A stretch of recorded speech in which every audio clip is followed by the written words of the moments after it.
বাঁশবাৰীত ৩,৬০০ বিঘা, উমৰাংচাউত ৯,০০০ বিঘা, নালপাৰা বেলতলাত এতিয়া খিলঞ্জীয়া মানুহৰ মাটি বিজেপি চৰকাৰে বিক্ৰী কৰিবলৈ বিচাৰে। কাৰ বাবে? উদ্যোগ বহাবলৈ।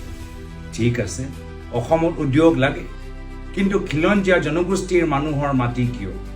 বিজেপি চৰকাৰৰ মন্ত্ৰী বিধায়কসকলৰ পৰিয়ালৰ যে হাজাৰ হাজাৰ বিঘা মাটি আছে, সেইখিনি মাটি তেওঁলোকে বিক্ৰী কিয় নকৰে? মুখ্যমন্ত্ৰী মন্ত্ৰীৰ পৰিয়ালৰ মাটিৰ য'ত তেওঁলোকে ৰিজৰ্ট বনাইছে, বাগান বহাইছে, সেইখিনি মাটি তেওঁলোকে উদ্যোগৰ কাৰণে কিয় ব্যৱহাৰ নকৰে? মাত্ৰ বিভিন্ন জনগোষ্ঠী জনজাতিৰ মানুহৰ যি বছৰে বছৰে ধৰি তেওঁলোকৰ পৰিয়ালৰ বসবাস কৰিছিল, সেইখিনিয়ে মাটি কিয় পাইছে? বাৰম্বাৰ খিলঞ্জীয়া মানুহৰ অধিকাৰৰ বাবে প্ৰাক্তন চৰকাৰে ফৰেষ্ট ৰাইট এক্ট আনিছে, 6 শেডিউল আনিছে। এতিয়া গোটেইখিনি আইন নস্যাৎ কৰি বিজেপি চৰকাৰে বাহিৰৰ কোম্পানী বহাবলৈ বিচাৰিছে।